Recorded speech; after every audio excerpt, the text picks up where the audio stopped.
Syarat bernegosiasi.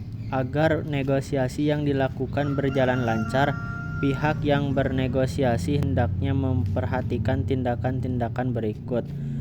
Yang pertama, mengajak untuk membuat kesepakatan. Yang kedua, memberikan alasan yang mendasari keharusan adanya kesepakatan. Yang ketiga, membandingkan beberapa pilihan. Yang keempat, memperjelas dan menguji pandangan yang dikemukakan. Yang kelima, mengevaluasi kekuatan dan komitmen bersama. Yang keenam, menetapkan dan menegaskan kembali tujuan negosiasi. Selama melakukan negosiasi, hendaknya menghindari hal-hal yang dapat merugikan kedua belah pihak. Oleh sebab itu, komunikasi dalam bernegosiasi dilakukan dengan cara yang santun melalui hal-hal berikut. Yang pertama, menyesuaikan pembicaraan ke arah tujuan praktis. Yang kedua, mengakomodasi butir-butir perbedaan dari kedua belah pihak. Yang ketiga, mengajukan pandangan baru dan mengabaikan pandangan yang sudah ada tanpa mempermalukan kedua belah pihak.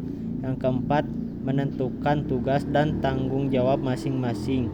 Dan yang terakhir, memprioritaskan dan mengelompokkan saran atau pendapat dari kedua belah pihak. Ciri-ciri teks negosiasi. Yang pertama, bentuknya berupa dialog antara kedua belah pihak. Yang kedua, bisa terjadi secara lisan atau tulisan ataupun kombinasi dari keduanya. Yang ketiga, bertujuan untuk menemukan kesepakatan. Yang keempat, suatu bentuk komunikatif aktif. Yang kelima, bisa dilakukan dengan cara bertemu secara langsung ataupun tidak langsung. Yang keenam, biasanya mengarah pada keuntungan kedua belah pihak. Struktur teks negosiasi. Struktur teks negosiasi secara umum, setiap jenis teks memiliki struktur yang berbeda dari teks lain. Teks negosiasi memiliki struktur dengan ciri khas sebagai berikut. Yang pertama, orientasi. Orientasi merupakan pemaparan pendahuluan dari pihak ke-1 dan pihak kedua untuk mempelajari paparan masing-masing sehingga permasalahan menjadi jelas. Yang kedua, pengajuan. Pengajuan merupakan konsep kedua belah pihak untuk dijadikan bahan pertimbangan menuju tahap-tahap selanjutnya. Yang ketiga, penawaran. Penawaran merupakan alternatif solusi yang harus dipertimbangkan dengan memperhitungkan segala kemungkinan yang terjadi dengan risiko terkecil. Yang keempat, persetujuan.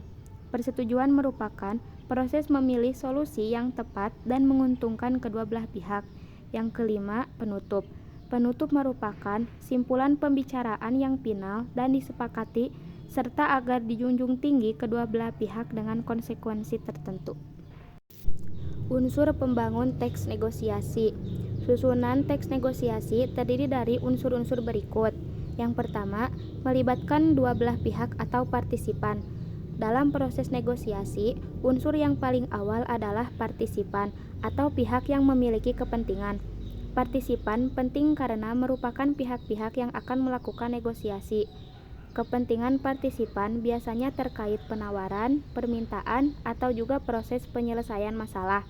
Yang kedua, berbeda kepentingan. Tentu dalam sebuah negosiasi adalah adanya dua belah pihak yang lazim disebut partisipan. Dua pihak inilah yang memiliki kepentingan sehingga menimbulkan negosiasi. Misalnya, pihak pertama menawarkan sesuatu dan pihak kedua memiliki kepentingan untuk bisa menerima penawaran tersebut.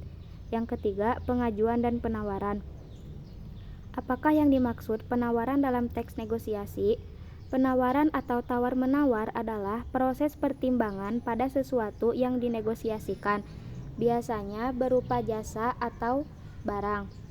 Penawaran bisa terkait harga atau keuntungan lain yang bisa diperoleh oleh salah satu partisipan, tidak selalu berdasarkan nilai uang.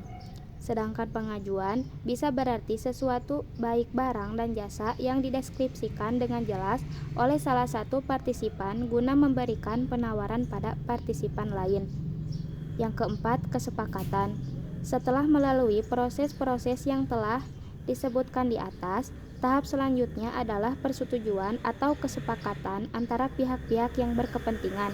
Keseluruhan proses yang sudah terlaksana akan bermuara pada kesepakatan.